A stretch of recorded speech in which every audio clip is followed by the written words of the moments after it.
Assalamualaikum warahmatullahi wabarakatuh. Innal hamdalillah nahmaduhu wa nasta'inuhu wa nastahdihi wa nastaghfiruh wa na'udzu billahi min shururi anfusina wa min sayyiati a'malina.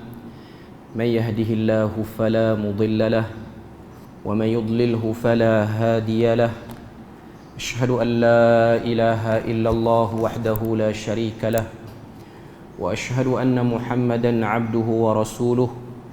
Ya ayyuhalladzina amanu taqullaha wa qulu qawlan sadida yuslih lakum a'malakum wa yaghfir lakum dhunubakum wa man yuti'illaha wa rasulahu faqad faza fawzan 'azima. Amma ba'd. Alhamdulillah, syukur pada Allah Azza wa Jalla kerana dengan rahmat dan juga limpah kurnia yang Allah Ta'ala berikan dapat kita bersama pada pagi ini dalam ijtima' Jumaat kita. Dan inilah slot yang terakhir, iaitu pengajian tafsir. Sebelum ni, minggu lepas, di tempat lama iaitu di Masjid Al-A'la Bohotemak, saya ada buat opening untuk kelas tafsir ini ataupun pengajian tafsir ini, iaitu kita akan fokus kepada surah Hawamim ataupun surah-surah yang bermula dengan Hamim. Iaitu kalau kita buka dalam mushaf, dianya pada muka surat 467. Jadi pengajian tafsir kita ni dia bukan macam yang biasa, orang mula daripada awal, dan saya pun tak ambil sambungan daripada yang sebelum ni. Saya cuma buka dengan versi yang baru, iaitu kita fokus pada surah Hawamim ini. Sebab apa? Kita dah sebut pada minggu lepas, surah Hawamim ni dia turun secara berturut-turut. Maknanya penurunan dan penyusunan di dalam Al-Quran sama. Surah yang ke-40 dan seterusnya, sambungan dan pasangan bagi surah Hawamim ni 7 surah yang lain. Sebab dalam Quran ni surah yang bermula dengan Hamim ni ada 7 surah. Apa kepentingan kita bahas surah Hawamim ini? Pertama, saya sebut surah Hawamim ini ianya bersangkut paut dengan suratul Fatihah. Maknanya sab'ul mathani, 7 ayat yang diulang-ulang itu mempunyai hubung kait ataupun huraiannya ialah pada 7 surah ini. Itu mengikut pandangan sebahagian para ulama. Untuk merealisasikan, untuk bagi nampak jelas 7 ayat yang duk baca tu, daripada Bismillahirrahmanirrahim sampailah kepada siratal ladzina an'amta alaihim ghairil maghdubi alaihim waladdallin, daripada suratul Fatihah itu 7 ayat itu ianya diterangkan melalui 7 surah ini. Itu pandangan para ulama yang mengkaji. Bahkan kalau tengok kecenderungan untuk fokus 7 surah ni sudah bermula pada zaman para sahabat lagi. Sebahagian sahabat-sahabat yang agak senior, yang agak berumur, minta kepada Abdullah bin Abbas untuk sentiasa memberi huraian 7 surah ni. Dan isu yang ada dalam 7 surah ni ialah isu yang berterusan sampai kiamat. Dan hakikatnya Quran ni semua isinya berkait rapat dengan kehidupan Muslim, tak kira zaman mana pun. Cuma saya nak sebutnya ini ialah surah-surah penting yang kita perlu tahu dulu sebelum surah-surah lain. Sebab tu saya dah sebut minggu lepas, kita ni kena ada niat supaya Allah Ta'ala tidak matikan kita sehingga kita faham paling minimum 7 surah ni. Paling minimum 7 surah ni lebih kurang 400 ayat lebih, 420 ataupun 419 lebih kurang. Nak sebut pada kita bahawasanya ini surah yang penting, sebab dia turun waktu Nabi berada dalam keadaan paling sempit, paling teruk kena tekan dalam fasa dakwah di Mekah, iaitu sekitar tahun yang ke-5, ke-6, ke-7 dan ke-8 kenabian dan kerasulan. Maknanya 5 tahun selepas daripada terima wahyu di Gua Hira di Jabal Nur, 5 tahun selepas daripada terima Iqra bismi rabbikal ladzi khalaq, turunlah surah-surah Hawamim ini secara berterusan. Maknanya tak campur dengan surah lain. Dia turun tu continuously daripada Hamim, surah Ghafir, sampailah akhir sekali iaitu daripada surah Ahqaf nanti. Jadi dia macam ada satu kesinambungan penting untuk kita kena gali dan kita kena cari. Jadi saya dah minta pada minggu lepas kepada para jemaah yang hadir, tuan-tuan dan puan-puan, hanya bawa Quran yang ada terjemahan bahasa Melayu dah cukup. Saya tak nak spesifikkan kitab tafsir mana-mana. Saya prefer yang tu ya. Bagi orang yang ada kebolehan bahasa Arab sikit, dia bolehlah cari mukhtasar, tafsir mukhtasar yang dikeluarkan oleh yang diberi secara percuma daripada kerajaan Arab Saudi. Dulu Jabatan Mufti ada bekalkan, sekarang saya tak pasti ada tak lagi dia punya naskah-naskah tu, ada tak lagi. Cuma kalau boleh bahasa Arab yang tu pun dah okey lah. Tapi kalau tak boleh pun berpada dengan terjemahan bahasa Melayu, ikutlah nak pakai apa-apa cetakan pun Indonesia pun okey. Yang penting saya nak waktu kita cerita, tuan-tuan puan-puan nampak di mana poin dia. Sebelum ni kita dah bahas surah Ghafir ini apa dia. Surah Ghafir dari segi makna nama surah ni bermaksud salah satu daripada sifat-sifat Tuhan, iaitu Maha Pengampun. Ghafir, Ghafur, iaitu pengampun. Secara umum kita nampak nama surah tu, kita akan tahu apa tema yang CP-CP. Dia belum tepat lagi, tapi dia CP-CP lah. Dan saya dah sebut sebelum ni, kita punya cara pengajian tafsir kita ni, kita akan ikut susunan daripada Abdul Hamid Al-Farahi, salah seorang tokoh ulama daripada India, yang dia buat satu susunan namanya Nazmul Quran min khilali siratir Rasul sallallahu alaihi wasallam. Penyusunan Al-Quran mengikut sirah Nabi. Maknanya dia buat satu usaha, tahun 1 sampai 3 surah apa yang turun Nabi di Mekah. Tahun 4 sampailah tahun ke-8 surah apa yang turun. Tahun 9 sampai tahun 10 surah apa yang turun. Tahun 11 sampai 13 surah apa yang turun, sampailah kepada fasa Madinah. Tujuan dia apa? Untuk kita nampak peristiwa ni. Sebab kunci utama untuk faham Quran ialah melihat peristiwa apa yang terdekat berlaku ketika mana turunnya ayat ataupun surah itu, ataupun kita sebut sebagai asbab nuzul. Tapi dia tidaklah secara 100%, sebab tak semua ayat Quran ada asbab nuzul. Paling kurang kita kena tahu peristiwa terdekat. Kadang-kadang ayat tu turun, dia macam tak ada hubung kait dengan peristiwa tu, tapi dia ada isyarat. Isyarat ni digali oleh para ulama, dikeluarkan buah-buah tadabbur dia, sehingga kita dapat nampak kesinambungan itu. Ataupun dalam istilah ilmu Al-Quran ni, ulum Quran, dia panggil munasabatul ayat, munasabatu bainal ayati was suwar, kesinambungan di antara ayat-ayat dan juga surah-surah. Sebelum ni minggu lepas kita dah bahas ayat 1 sampai ayat 4. Yang tak sempat, yang first time boleh tengok rakaman yang lepas lah. Minggu lepas ada rakaman. Untuk hari ni kita akan sambung ayat yang kelima. Kita boleh tengok mushaf, ayat yang kelima, muka surat 467 dalam mushaf. Sebelum itu, setiap surah dia ada satu tema induk yang kita tak boleh lari. Kita baca daripada awal surah sampai akhir surah, kita jangan larikan surah itu daripada tema utama. Dalam istilah setengah para ulama sebut, tema ini dinamakan ataupun diistilahkan dengan da'wa as-surah. Da'wa tu maksud dia apa? Da'wa ni ialah tajuk utama. Itu istilah bahasa Arab lah. Maknanya setiap surah ni kita kena cari tema utama dia.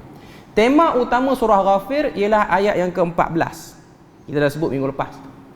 Ayat 14 cuma muka surat sebelah saja, iaitu 468, iaitu ayat yang berbunyi fad'ullaha mukhlishina lahuddin walau karihal kafirun.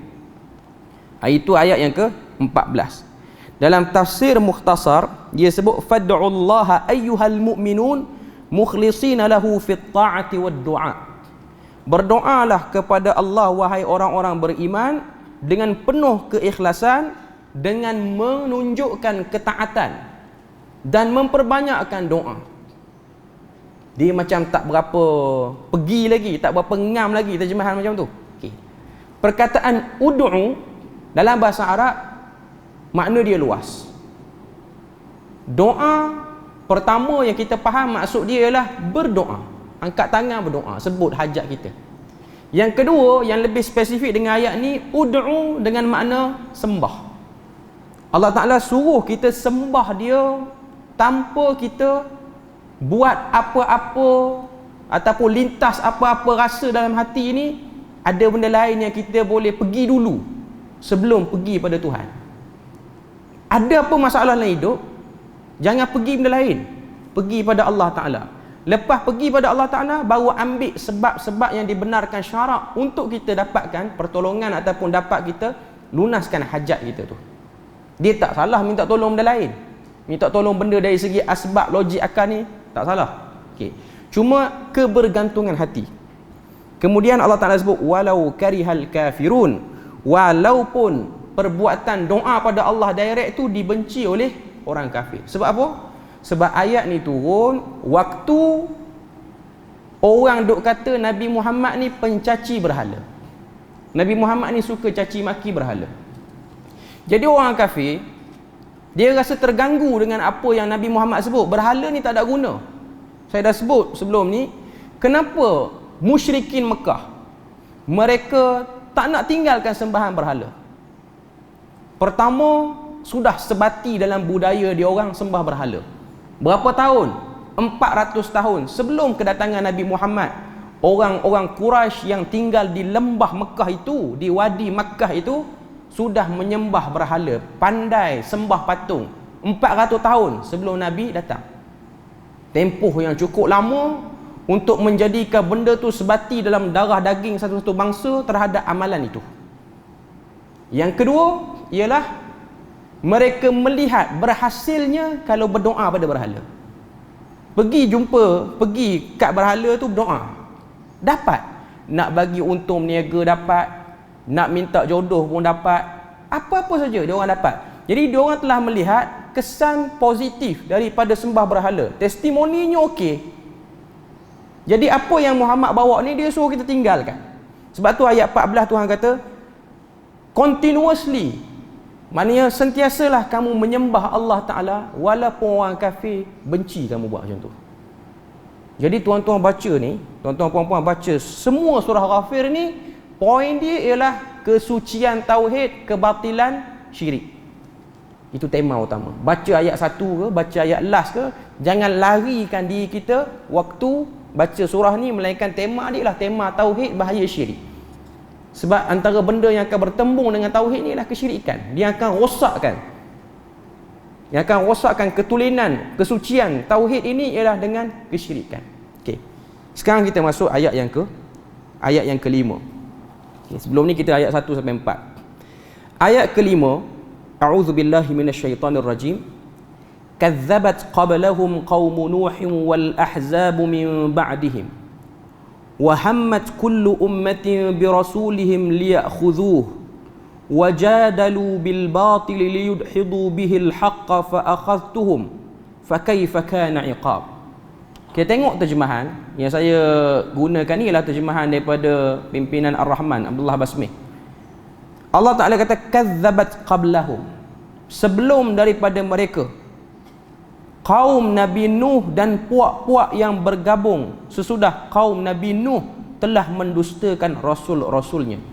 Kazzabat qablahum qaum Nuh wal ahzab min ba'dihim.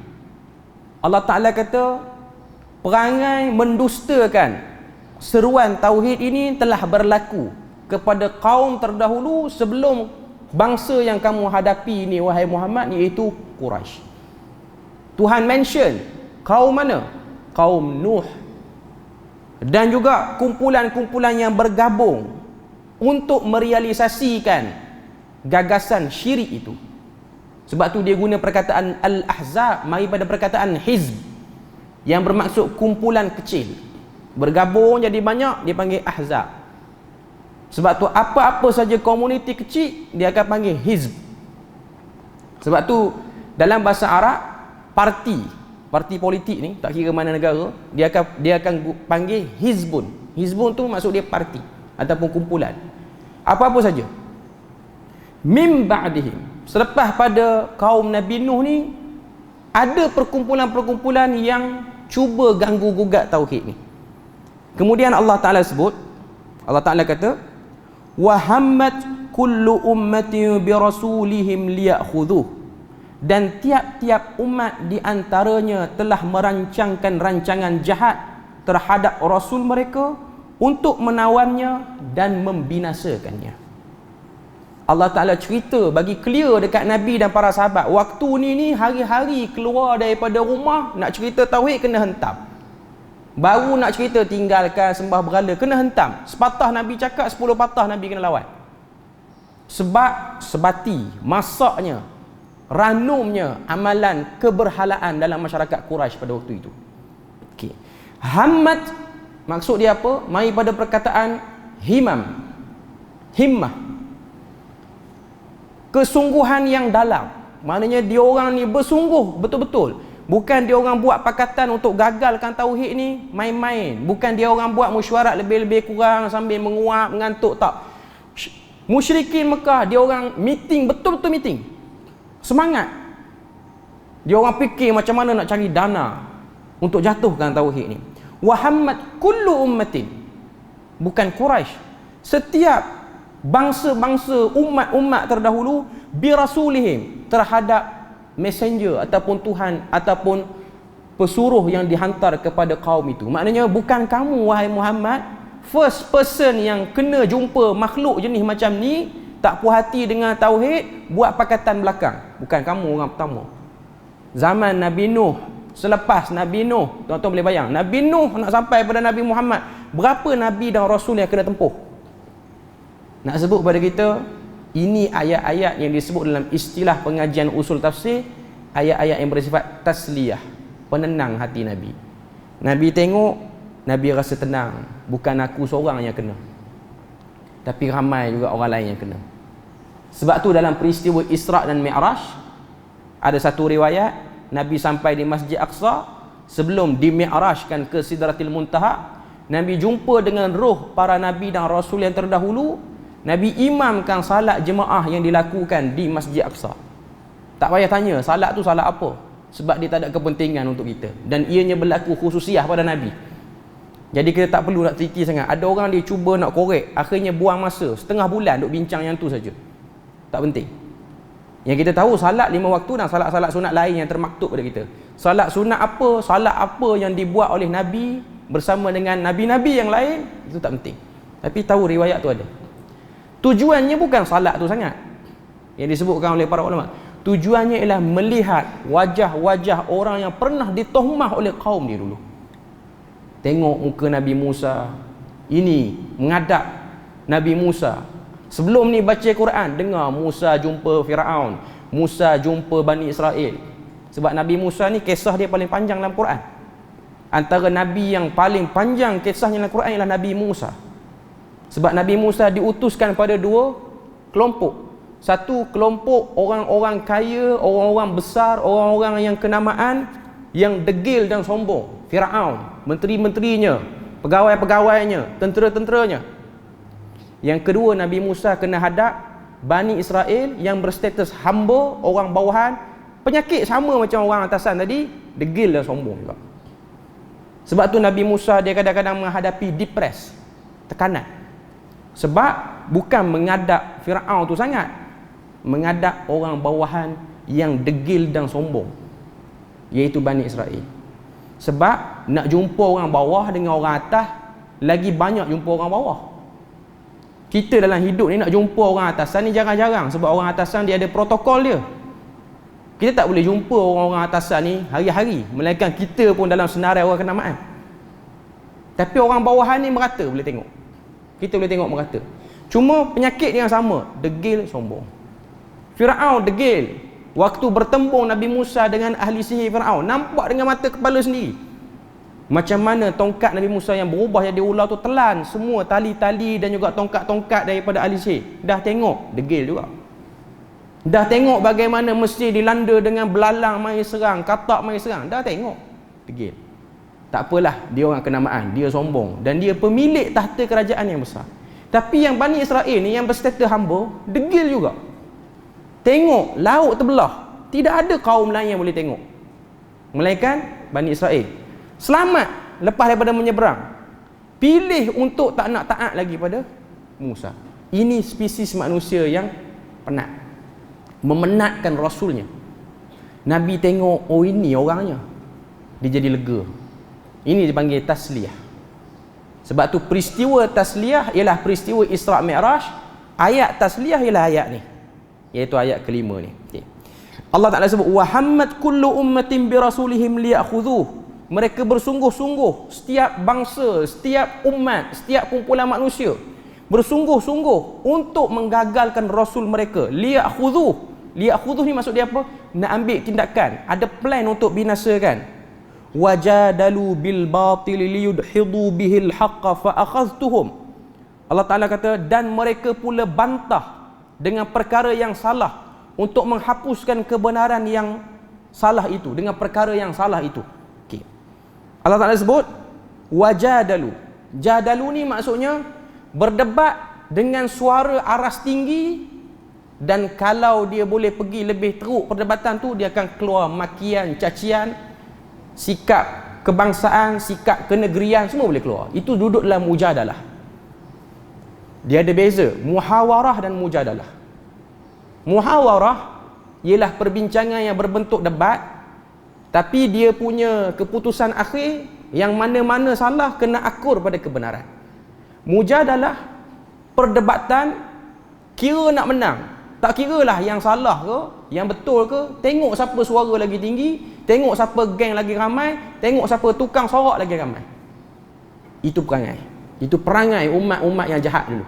Okay. Wajadalu bil batil. Tuhan sebut clear. Mereka telah berbantah, usaha membantah Nabi mereka, berdebat dengan Nabi mereka ni dengan kebatilan, cara kotor. Lawan depan sama depan mungkin kalah, tapi guna cara lain. Guna cara lain. Kalau perlu sihir, kita sihir. Sebab tu yang berlaku pada Nabi Muhammad sendiri. Kalau perlu kita kacau family dia, kita kacau family dia. Kalau perlu kita buat apa-apa pada orang terdekat, kita akan buat. Liyudhidu bihil haqqa fa akhadhtuhum. Okey. Tujuan dia apa? Liyudhidu. Liyudhidu ni maksudnya benamkan dengan rapat kebenaran. Seolah-olah kebenaran tu tak pernah dikempen pun atas dunia ni. Itu kita boleh tengok perancangan yang dibuat oleh orang kafir dulu, sebelum zaman Nabi Muhammad. Maknanya yang Nabi kena hadap dengan Quraisy ni berat jugalah dengan Nabi pada waktu tu. Tapi ada Nabi terdahulu yang lagi teruk kena. Mati dalam keadaan yang tragis. Dihalau, dihambat oleh kaum mereka. Fa akhadhtuhum. Kita tengok terjemahan dia sebut apa? Dan mereka telah membantah dengan perkara yang salah untuk menghapuskan kebenaran dengan perkara yang salah itu. Lalu Allah Ta'ala kata, fa akhadhtuhum.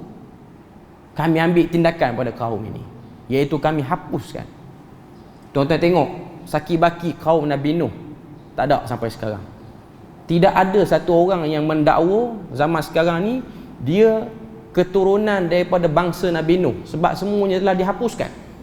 Kaum Nabi Lut pun sama, kaum Nabi Saleh pun sama, sebab dia orang telah melakukan konspirasi yang sangat jahat terhadap rasul mereka, dan Tuhan ambil tindakan. Fa kaifa kana iqab. Maka lihatlah bagaimana kesan azabku.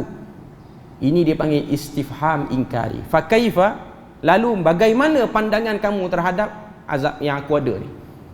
Tuhan macam tanya, tapi Tuhan tak minta kita jawab. Tak semua pertanyaan perlu dijawab. Ada pertanyaan yang berbentuk istifham untuk minta jawapan. Tapi istifham ingkari dalam tafsir, dalam ayat Quran ni, Tuhan tanya, tujuan dia untuk bagi otak fikir, bukan Tuhan minta jawapan. Maknanya bila mana Tuhan lontarkan ayat ni sebagai penutup ayat kelima ni, fa kaifa kana iqab. Lalu what is your opinion? Lebih kurang macam tu. Apa pandangan kamu terhadap azab yang aku duk cerita ni? Kalau jawab, bodoh orang tu. Itu petanda dia. Tak jawab, otak dia sedang bergerak fikir ke arah kebenaran. Kalau dia jawab, maknanya kesan kedegilan tu ada lagi. Dia macam Allah Ta'ala buat perbandingan yang banyak dalam Al-Quran. Hal yastawil ladhina ya'lamun wal ladhina la ya'lamun. Adakah sama? Perkataan hal itu dalam bahasa Arab ialah isim istifham. Satu huruf yang digunakan untuk tanya orang, siapa, bagaimana. Hal yastawil ladhina ya'lamun wal ladhina la ya'lamun. Adakah sama orang yang tahu dengan orang tak tahu? Clearly jawapan dia memang tak sama pun, tak perlu jawab. Sebab soalan yang dilontarkan oleh Allah Ta'ala kepada orang-orang kafir, orang-orang yang ingkar, ni ialah soalan yang boleh dihadam daripada orang kafir yang buta huruf sampai orang kafir yang berpendidikan tinggi. Maknanya pada waktu ayat ni turun, Abu Jahal, Abu Lahab, orang-orang kafir yang duduk atas pagar lagi, diorang dah boleh agak dan diorang boleh tengok dengan mata kepala diorang sendiri. Pergi ke kiri dan kanan Mekah, ke timur dan barat Mekah, diorang akan tengok Madain Saleh, Al-Ula, tempat kaum Nabi Saleh yang diazab. Diorang boleh pergi ke Syam, diorang boleh pergi ke Iraq, kota Iram sebahagiannya ialah tempat hancurnya kaum-kaum yang telah menderhaka kepada Rasulnya dan Allah Ta'ala sendiri. Boleh tengok, kalau tak percaya boleh tengok, boleh buat perjalanan, boleh buat orang kata apa, kembara ke arah tempat tu. Tapi manusia kalau degil dia tebal, ayat seperti ini pun tak akan mampu lagi mengetuk hati dia. Sebab khatamallahu ala qulubihim, itu problem dia. Dipatri rapat, tak boleh buka dah hati mereka itu. Okey. Ayat yang ke-6. Wa kadzalika haqqat kalimatu rabbika 'alal ladzina kafaru annahum ashabun nar. Ayat yang ke-6 ni Allah Taala nak berikan penjelasan pada ayat yang keempat sebenarnya. Sebab ayat keempat Tuhan sebut ma yujadilu fi ayatillahi illa alladzina kafaru. Tidak ada yang suka berbantah, tidak ada yang suka berdebat dengan aras tinggi, debat yang kotor.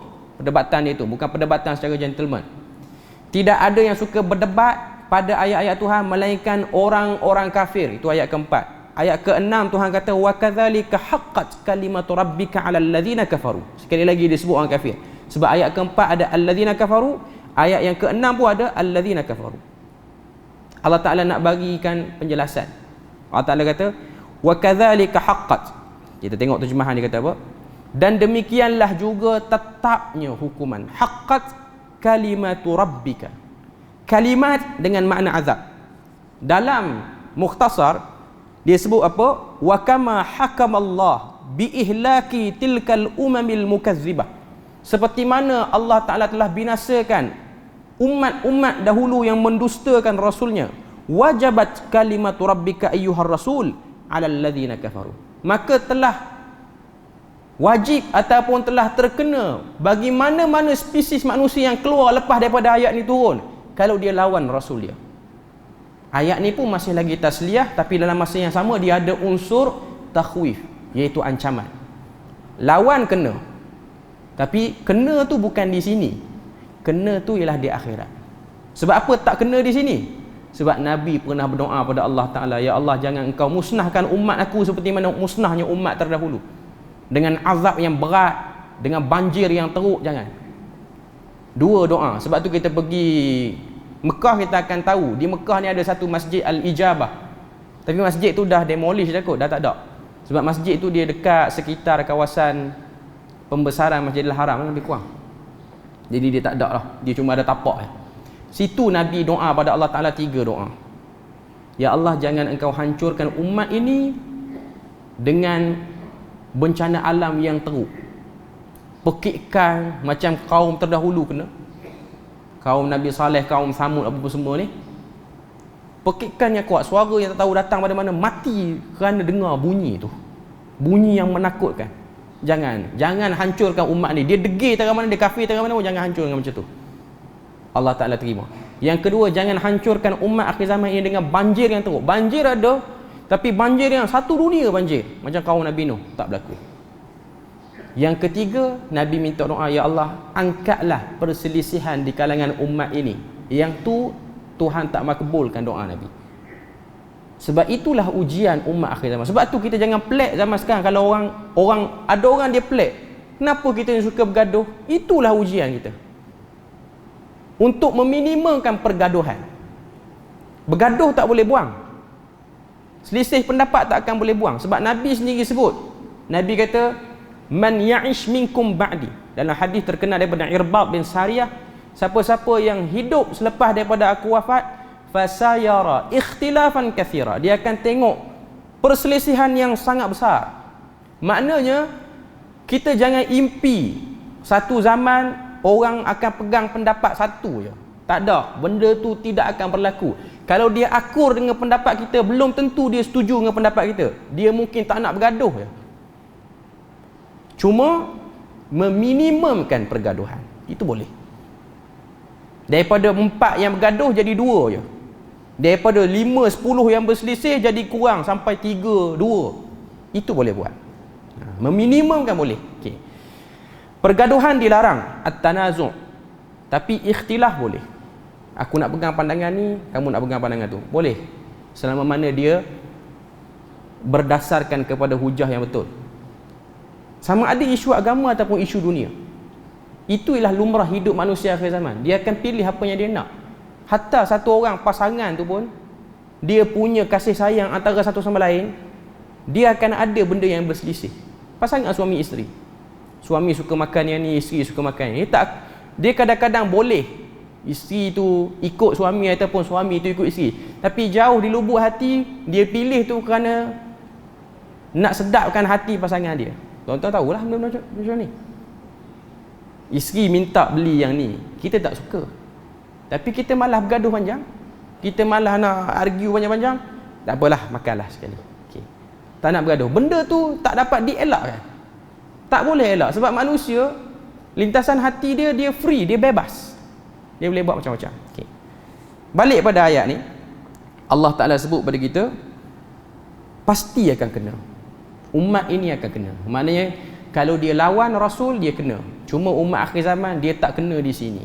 Dia kena di akhirat. Dengan sebab doa Nabi. Itu rahmat Allah Ta'ala pada umat akhir zaman. Sebab itulah surah ni, dia macam nak bagi pengisytiharan pada Quraisy. Wahai Quraisy, kalau kamu nak degil, jaga. Nanti kamu mati, kamu kena. Tapi kalau kamu nak stop pada degil, Ghafir, aku maha pengampun. Ghafurur Rahim. Kalau kita baca pada ayat yang ketiga, Tuhan sebut Ghafiriz Dzamb wa Qabilit Taub. Akulah Tuhan yang hapus dosa. Wa Qabilit Taub, terima taubat. Tapi Syadidil Iqab, aku ada azab yang sangat-sangat berat dan kamu tak akan sangka azab aku macam tu. Zid Taul, dan aku ada nikmat yang melimpah ruah. Kalau aku bagi pada makhluk, aku akan bagi dengan boros. Maknanya aku tak akan fikir kan habiskan nikmat. Tak ada. Itu tiada dalam sistem pembahagian rezeki oleh Tuhan. Okay. Ayat yang ke-7. Ayat yang ke-7, dia dah masuk isu lain. Tadi isu orang lawan Nabi, azab yang akan kena pada orang-orang yang lawan Nabi, dan contoh sejarah kazzabat qablahum qaum Nuhin wal Ahzab. Contoh sejarah kaum Nuh dan lepas pada tu. Okey. Sekarang ayat peneguh kepada para sahabat. Tadi dah okey dah untuk Nabi, sebab Nabi yang paling berat kena ni ialah Nabi lah yang paling berat. Okey.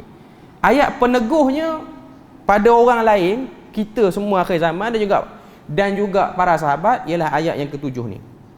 Allah Ta'ala sebut, alladzina yahmiluna al-arsha wa man hawlahu yusabbihuna bihamdi rabbihim wa yu'minuna bihi wa yastaghfiruna lilladzina amanu. Okey.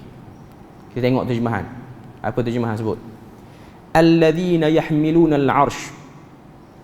Dalam banyak tafsiran dia akan sebut humul malaikatul ladzina yahmiluna arsya rabbik.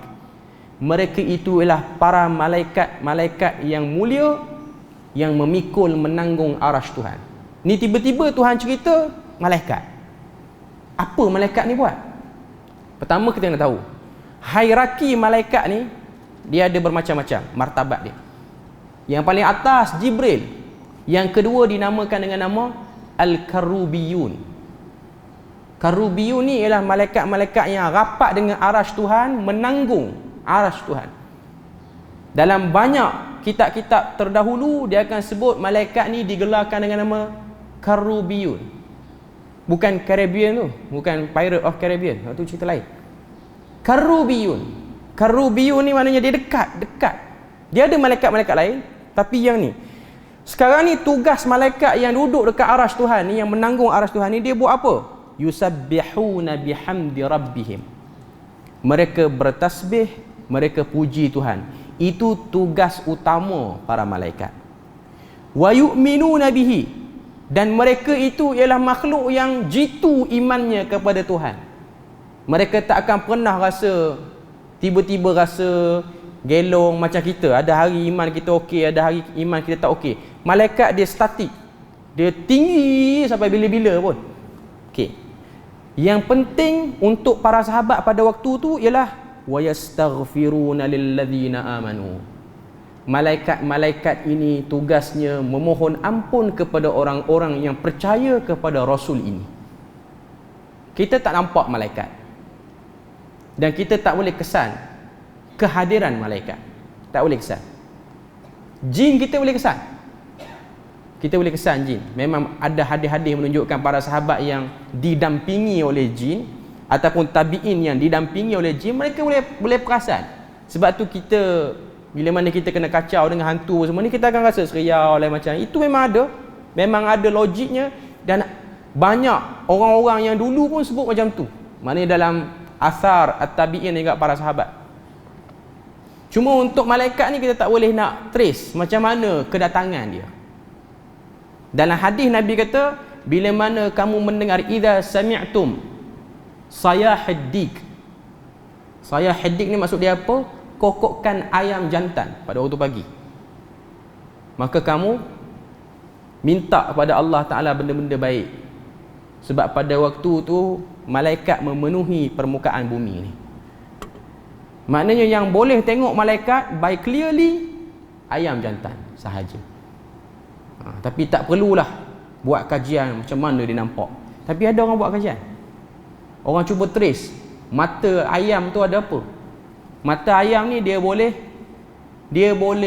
kesan beberapa, orang kata apa, momentum ataupun klasifikasi benda-benda tertentulah. Orang kata apa, signal positif yang dia boleh tahu. Kemudian Nabi sebut dalam hadis yang sama, Nabi kata, tapi kalau kamu dengar ringkikan keldai, bunyi keldai tak ada tempat kita, jadi kita tak boleh nak dengar, ataupun nubahil kalb, ataupun salakan anjing, ketahuilah itu syaitan. Falyasta'iz billah. Nabi kata minta lindung pada Allah Ta'ala terhadap keburukan apa-apa pun. Jadi mata keldai dengan mata anjing dia boleh tengok signal negatif, spirit-spirit yang tak bagus. Mata ayam boleh tengok spirit yang baik. Tapi tuan-tuan tak perlulah lepas pada ni nak kena bela ayam bagi banyak kat rumah. Yakinlah pagi tu malaikat ada pun.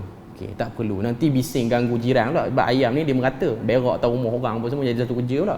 Daripada nak kesan malaikat dapat dosa free mengotori rumah jiran pula. Okey. Cuma nak katanya itu ialah benda yang disebut dalam hadis. Kita tak ada kebolehan itu, kita tak ada. Yang ada pada ayam saja. Sebab tu ada sebahagian tabi'in, dia orang marah bila mana orang sembelih ayam jantan. Dia kata apa sembelih ayam jantan? Elok-elok, sebab dulu tak ada jam penggera untuk tahu waktu pagi. Jadi ayam jantan itu dia berfungsi sebagai penggera lah untuk tahu okey ni dah masuk waktu sahur. Jadi dia orang akan berdoa, beristighfar. Okey. Cuma nak katanya tugas malaikat yang pikul arash ni yastaghfiruna lilladzina amanu. Mereka minta ampun kepada orang-orang beriman. Dan mereka berdoa pada Allah Ta'ala. Doa dia apa? Itu. Doa pada ayat yang ke-7 yang penutup tu. Ni ayat terakhir kita punya perbahasan kita pada hari ni.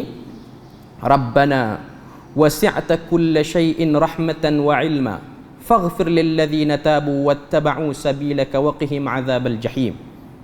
Ini doa malaikat. Malaikat doa pada orang beriman. Wahai Tuhan kami. Rabbana tu seruan doa malaikat yang pikul arash tu. Wasi'ta kulla syai'in. Maksud dia apa? Rahmatmu dan ilmumu meliputi segala-galanya. Wasi'ta kulla syai'in rahmatan wa ilma faghfir lilladzina tabu. Berilah ampun kepada orang-orang yang bertaubat, wattaba'u sabilak, dan yang menurut jalanmu, waqihim 'adzabal jahim, dan peliharalah mereka daripada azab neraka. Ayat ni bila mana Nabi bacakan pada para sahabat lega. Biarlah kita kena pukul dengan musyrikin pun, malaikat sedang mendoakan kita. Malaikat sedang berusaha, berdoa supaya kita dapat pengampunan. Selain daripada ayat ni menjadi sebab menjadi sebab para sahabat teguh bersama dengan Nabi. Sebab waktu ni Nabi tak boleh beri jangkaan yang tepat. Tak adalah Nabi pergi jumpa dekat Bilal, pergi jumpa dekat Suhaib Ar-Rumi, pergi jumpa dekat Khabbab bin Al-Arat. Ni semua sahabat-sahabat yang susah, yang dahlah susah status hamba, kena pukul teruk pula dengan Tuhan dia. Tak adalah Nabi kata sabar 23 tahun je, lepas pada ni kita senang, nanti kita dapat kerajaan Madinah, aku bagi kau jadi menteri. Tak ada. Nabi tak janji, sebab Nabi pun tak clear dalam bab tu. Cuma keimanan mereka ialah bergantung kepada nikmat-nikmat yang Tuhan akan beri, kasih sayang yang Tuhan akan beri. Salah satunya ialah doa malaikat. Selain daripada mereka, orang kafir pun mereka ada peluang. Sekiranya dia orang berhenti pada kafir dia orang, stop nak lawan Muhammad, stop nak lawan Nabi, nak bersama dengan orang-orang Islam, mereka pun akan dapat kelebihan ni. Sebab tu ayat ni, surah ni dia lebih kepada nak declare luasnya rahmat Tuhan. Nak beritahu kepada semua orang kafir, kalau kamu stop lawan Muhammad, rezeki kamu tak kurang, niaga kamu tak kena kacau pun. Kalau Mekah ni rata, cerah, tak ada dah berhala, kamu akan kekal kaya. Kamu akan kekal kaya. Kamu jangan bimbang kalau berhala tak ada, duit kamu kurang, susah nak berdoa, nak minta hajat kalau sakit, jangan. Tuhan sentiasa ada. Dan kalau kamu tinggalkan benda tu, malaikat-malaikat akan mendoakan kamu. Sebab apa sebut malaikat? Sebab di sisi Quraisy, mereka juga tahu malaikat-malaikat ni ada. Cuma mereka telah mendapat maklumat yang salah terhadap malaikat. Mereka kata malaikat tu anak perempuan Tuhan. Mereka kata malaikat tu ada kuasa itu dan ini, itu dan ini. Jadi mereka kadang-kadang seru malaikat juga. Sebenarnya perbuatan seru malaikat tu salah. Dan ada kadang-kadang keadaan syaitan datang, dia kata dia malaikat, dan akhirnya dipuja syaitan itu, bukan malaikat pun yang dipuja. Cuma nak katanya itulah yang dimaksudkan dengan kelebihan bagi orang beriman mendapat doa daripada para malaikat yang memikul arash. Termasuklah kita sekarang ni pun. Dengan syarat dia ialah kita ikut betul flow yang dibawa, jangan cemari, jangan nodai tauhid yang dah kita ada dan dah kita faham itu. Jangan sekali-kali terliur ataupun teringin nak terlibat dengan syirik. Kita buat, kita tak dapat doa malaikat. Okay, jadi ini ialah ayat yang ketujuh, memberi tasliyah, rasa gembira, rasa kuat, rasa semangat kepada orang beriman untuk terus beriman, rasa semangat pada Nabi untuk terus berdakwah, tak peduli walaupun dihentam, dikacau macam-macam aspek pun. Okay. Jadi kita berpada di sini dulu untuk perbahasan kita. InsyaAllah pada kali yang akan datang kita akan sambung lagi beberapa ayat yang lain, iaitu ayat yang ke-8. Jadi tuan-tuan puan-puan boleh tanda situ, kita berhenti situ. Setakat tu saja, moga Allah Ta'ala beri rahmat dan berkat. Subhanakallahumma wa bihamdik, asyhadu an la ilaha illa anta wa astaghfiruka wa atubu ilaik. Wassalamualaikum warahmatullahi wabarakatuh.